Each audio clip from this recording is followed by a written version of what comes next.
disposal of hazardous waste this weekend at COC. Okay. So if you have like brake fluid, paint thinner, cleaners with acid or lye, pesticides, herbicides, household batteries, car batteries, pool chemicals, those types of things, that's the kind of home household waste they're taking. So if you have that, yes. Do they take unknowns? You take what? Unknowns. I kind of doubt it. Other places. You think they would? I think they do. Well, what you can't bring is hazardous waste and electronic waste from businesses. Okay, you can't bring your explosives, ammunition, or radioactive materials. Oh, man. Sorry. What am I going to do with it? I know, it's terrible, isn't it? Trash and tires, they won't accept. Stoves, refrigerators, washing machines, they won't accept. And this says controlled substances, so I don't know, it's kind of a crapshoot. Right here. No radioactive. It says, No drugs. no radioactive. It says there's a limit of 15 gallons or 125 pounds of hazardous waste per trip. Yes, but look up here, it defines what the hazardous waste is. Okay. Brake fluid, paint thinner, cleaners, acid, lye, pesticides, herbicides. Okay. So that confused me at first, Okay. but then I read it. Okay. I think I And read if it. that confuses, just turn it over. You can leave the other one. You can see it all. And what am I not seeing a time? 93. 93. Oh, there it is. Thank you. Perfect. So much stuff on there, you can't see it all. No. The other thing I brought, because I know some of you have kids, and I know Mr. Porter with being involved in the schools, this is for college age though. But it's a paid summer internship is available for college students with the Arts Commission. And there are certain organizations that have applied and have won internships, and you would deal directly with them. But the thing that caught my eye is that the Santa Clarita has a Shakespeare Festival, and that's one of the paid internships. So if there was a college student up in this area that was interested in the arts and wanted to see about getting a job for the summer with the Shakespeare Festival, that's like American. Yeah. Mary, can you give that to me if you don't mind? I'll take it all. And I have a couple I have a more. school board tomorrow. I'll announce. Okay, I didn't bring a lot, but Thanks. if anybody has anybody that they think might be interested, You you can can give do it. that too. Thank you, Rob. But that would be fun for the right person. Do you all know where the Dept Training Center is for fire sheriff? It's off 126 on Chiquito Canyon Road. It's up on the hill. It's a multi-million-dollar training period that all agencies from CIA to FBI to LAPD to all sorts of agencies like that use for training. It's the place you can go to create scenarios for emergencies and things of that nature. They've even gotten film studios to come help them lay out scenarios with trains and trucks and explosives and all sorts of things. They have a $4.2 million project that's coming online. They partner with COC.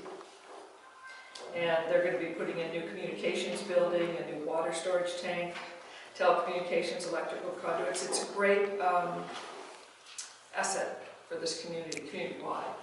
So, And it's on 126 at It's- Chiquita Canyon? Chiquito Canyon, Okay, where the... And it's owned by the county, it's LA County Fire. LA LA County Fire? Fire. Okay.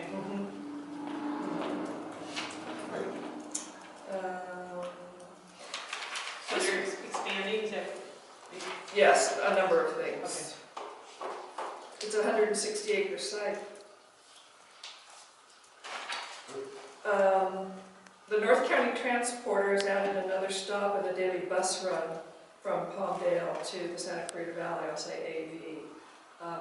I don't know how many of you go into the AV for bus service, but it's something that is an asset certainly to the Antelope Valley, and maybe some people here, I'm not sure. Does it stop in Acton or Dulce? No, because it's a straight shot. It's from one station to another, and then from there you can get on the train or another bus. Super scoopers are still here. Fire season is still here.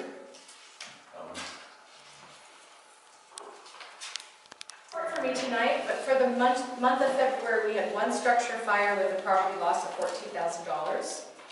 We had 15 rescue and emergency medical calls. We had 1 hazardous materials call, 1 service call, 8 good intent calls, false alarm 4, for a total response from the fire department of 31 runs for the month of March. Any questions on that? Yes. Is there a chance that, I know we're getting a new captain out here, is there a chance that maybe at the next meeting or whatever, he could be brought along and introduced? Eventually, I will do that, depending on what shift and when he's working. And I will be bringing our assistant chief as well. We're just Good. waiting for changes to be made and announced, and we're campaigning. Rosalind's not listening, but we're campaigning for our favorites. But yes, absolutely, we'll bring the crew and Take later in the meeting. yeah, we might have to wait till that's Yes. the new captain's shift, Yes. but we'll make that happen. Okay. I'll let you know. Right. And maybe that'll work out sooner than later. So, to your question, the SRA fees, just to clarify, are from the state for CAL FIRE, not from LA County Fire Department. And I've actually printed several of these, but forgot all the other copies. I'll give this to you, Dawn, and maybe you can put it on your website. Yeah. Go to this website, because that's where I printed it. Okay. But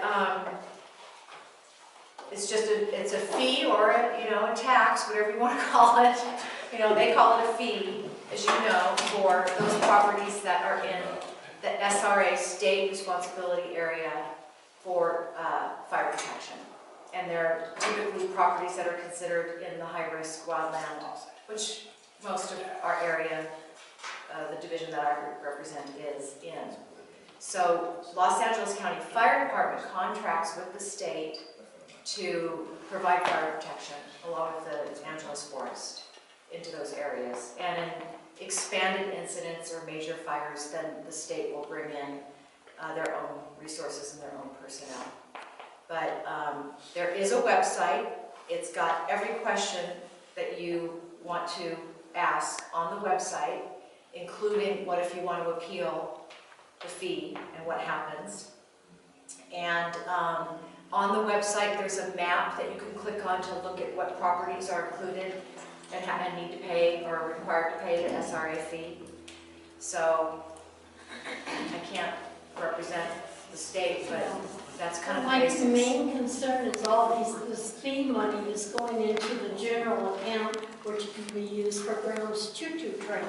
That's why he's doing it. It's not the first time I've heard that, yes. Well, I'm wondering why they don't set up their own separate CAL FIRE account. Yeah, well, I will tell you, my division is very broad, and so I have a lot of communities that are subject to this SRA fee, and they feel, I'm hearing the same things. So there are people that are appealing and collectively, sending a voice, and that's, I guess I would encourage you to do that. Stefanie, I have appealed from the beginning. Yeah, Not that you just let it back and said, sorry. Right. You have to pay or your property will have a lien on it. yeah, I know, it's Yeah. a bureaucratic process. I mean, you're a state representative, it's still worth, I think, again, this is just Every time. my Every opinion, time it's you still pay. worth the effort and the appeal, and if that's, But when you pay, you appeal at the same time. yes. Yeah, and that's yes. what we do. And Yes. it doesn't really do, but at least we're putting it in writing. Well, eventually it might, We're you putting it never in know. writing, and I copy everybody under the sun, Yeah, including Antonovich. I mean, this letter goes everywhere. yeah. So this from the website has just dozens of questions. It's actually very well written, and the website itself with maps and many other resources is a really great resource. So all I did was put in SRA fire fee, and you right to the website where I printed this. So Okay, great. We'll make sure it gets on our website, and that way they can click on that. at least the link, so you can see everything. But My apologies for taking everybody out of order here, but got tied up with a little chase out here. We're chasing a little motorcycle that decided to get away, or a rider of a motorcycle, so. Did you get it? No, we didn't. Red and white Enduro type Honda motorcycle. You guys know anybody? Neighbors? So back road. Head in your direction. You can remain anonymous and call me in the office later. Would like to pay this person a visit. off on Sierra Highway, and he ended up going up Pepper Tree and into the hills back this way. He lives up there. Oh, yeah, I see him, I've got two. So, Okay. and let us know. He lives up there. In any case, I do represent the state, but I have nothing to do with CAL FIRE, okay? Just a disclaimer. Every now and then, a fireman does get arrested by the highway patrol, so other than that, But not for LA County, hands right? off. No, somewhere up Santa Barbara or something like that. All right, I've got a few statistics for you guys in regards to traffic collisions and arrests and some citation stuff too. Total reported traffic collisions for the area adjacent to Agua Dulce. 29 last month, and of those 29, 4 were reported to be caused by a DUI driver. Of those 4, 3 were injuries. One of those incidents actually, one of the parties involved, the victim of the DUI driver, sustained moderate injuries. It was a motorcycle that was sideswiped by a DUI driver, and motorcycle and rider ended up off of the 14 freeway slightly. But other than that, the other traffic collisions, non-DUI related, there was a total of 9 injury traffic collisions. None of the others were as severe. There were just minor contusions, complaints of pain, minor visible injuries, and nothing too major. We did, however, have one fatal traffic collision in the area for the month, and it really didn't relate to the roads out here per se. It was actually at Rower Flats in the off-road park, and it was somebody that was climbing a hill that shouldn't have been climbed, I'm sure. And chances are he wasn't. I haven't gone through the report, and it's not finalized, but he may not have been wearing his seatbelt since he was doing some off-road work, and he was ejected and run over by his own vehicle. So that's the incident, the only incident we had that was major injury or fatal in this case. As a matter of fact, it wasn't even accessible to our officers. I think we had to conduct everything by map or something like that in terms of the investigation. Let's see, DUI arrests for last month, and there was a total of 7. It wasn't too heavy last month, and 4 of those were crashes. So then realistically, only 3 additional arrests. There were only a couple of misdemeanor arrests, but they're complaint to be filed for hit and runs, and no other felonies. In response to a traffic complaint that we received at the office in regards to commercial vehicles traveling up and down Sierra Highway, I asked in favor of our scales personnel. If you don't know right now, the Castaic scales are actually shut down temporarily because they're remodeling, renovating the building there. It's an old building and it had a lot of leaks in the roof and mold and all sorts of other things. So they're closed down, so you may see a lot of truck traffic venturing off in other avenues because our scale operations have moved to the 14 freeway just north of Via Princesa and also in the city of Santa Maria on New Hall Ranch Road. So with that, with those actions, some people were trying to slip past Sierra Highway, so we controlled the area heavily, at least on one occasion. I'm sure a bit more on a regular basis, but on one day, one of our officers conducted 6 level 2 inspections and issued 5 citations that were not correctable and 2 citations that were correctable, and we leave in kind of one truck too. This is just on Sierra Highway in one day, so we're going to keep our eyes focused on this area since we see a lot of the truck drivers not wanting to take 14 since the scales have moved there. These are a little bit behind. This is February statistics, and these come up from our headquarters.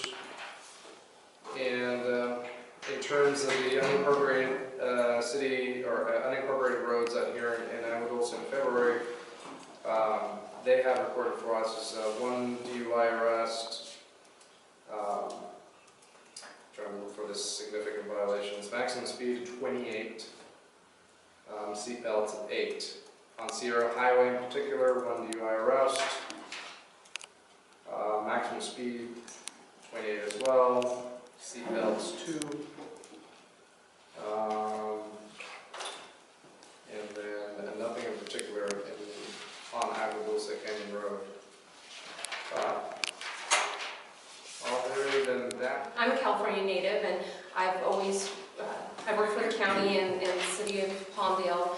So seeing and hearing from libraries from across the country, it was crazy in that they're still dealing with things that I consider like dark age type issues with censorship and budgeting, and there's like no materials budgets, they're slashing hours, they're shuttering things, they're laying people off, and only the county and then Orange County, Florida, we were the only public library systems represented on the exhibit floor, and so it was really, people were amazed. They're like, what's a public library doing here? We're recruiting, we're actually hiring, and we're growing, and right now we are the largest public library system in the nation, facility-wise. That's huge. And right now we're up to 86 branches and 3 bookmobiles. So I know sometimes there's, maybe a little shade thrown on the county, but the county library department, our leadership has done a fantastic job bringing us through the crash of the economy relatively unscathed, and now that things are on an uptick, we're really looking towards the future and able to do a lot of great things. And so it's wonderful, and that's why I like to remind everybody that we have this great facility here, but it's only, it's a medium-sized library, but everybody keep in mind, you have the power of all those other 80-some branches behind that, and all those materials are available to you for free, and we will get them here to you within 7 to 10 days, and there are a lot of resources there for you to avail yourselves of. Great. So that was great. And then let me just follow up briefly on a couple of things from February when I was last here. The graffiti on the patio, Deputy Short did come out and take an official report. The principal of High Desert Middle School said that she would interrogate the suspected graffiti artists.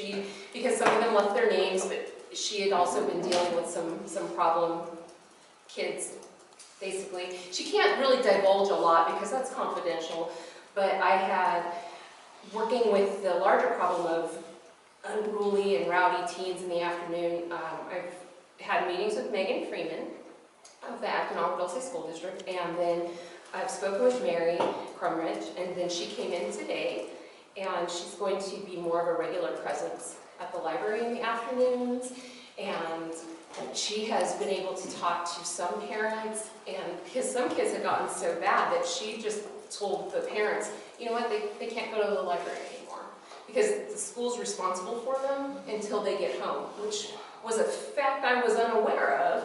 So now, hopefully that will help curtail the bad behavior, but still let the teens come to the library, because I absolutely don't want them to stop coming or feel unwelcome. I just want them to modify their behavior. So that's good. And Has the graffiti been removed yet? it has not been removed because the surface of the building is a special type of sandstone, so it can't just be, our normal graffiti abatement doesn't work. The solvent stained the finish, and the wire brush just pitted it. So they're working, our project manager is working with the vendor to see about just resurfacing the entire wall. And it's... At the cost of the parents. I don't know how they're handling that part, but that's why it's still out there. So I've closed the patio to the teens in the afternoon, so they can't go out there anymore, and that'll be in effect at least through this school year. And then moving on to April, we do have a lot of stuff going on this month. Our semi-annual used book sale is this weekend. It is on Friday the 11th, it's Friends members only, but you can purchase a membership at the door, and they have different levels. There's like general, family, senior, lifetime, so you can get first crack at the stuff. And also we have a local author signing this Friday from 2:30 to 4:30. Her name's Julie Musil, and her book is The Boy Who Loved Fire. And it is a modern day story that could take place right out here and it's literally about an arson investigation of a high school student. Yeah. And then on Earth Day, April 22nd, our featured local artist this month who has a display in the meeting room, Janine Cooper Ayers. In addition to being a mixed media artist, she's also a singer and songwriter. So she's going to be performing a sing-along concert at 3 o'clock on April 22nd, and then she's also going to do an art activity with the children right after the concert. And then, well, a little bit of bad news, kind of a bummer. We had this Healthier Living for Seniors program that's done through Kaiser, so we can offer it for free for our library patrons. And it was a 6-week course, and it started this Monday, and only 3 people showed up. But I had talked to a lot of people about it, and they said that they would absolutely want to come and do it. And unfortunately, it's a grant-funded project, so she explained that their foundation won't let them do it if it's under 15 people. So we had to drop it. And so she said she'd be absolutely willing to reschedule it for a later time, and once we get at least 15 confirmed, signed up people that will absolutely be there. So I really want to offer this program because we do have a lot of people, and it's not for, the aged, it's for anybody that's, middle-aged on up, and it's how to deal with the day-to-day challenges of chronic illness or aging, mobility issues, and it's done through Kaiser. It's taught by a nurse she's also a teacher, and all the materials are provided. So hopefully, if you know somebody that would be interested in that, the next time we have sign-ups for it, make sure they sign up so we can help. Okay, and nope, that was it. Do you guys have any questions or comments, concerns?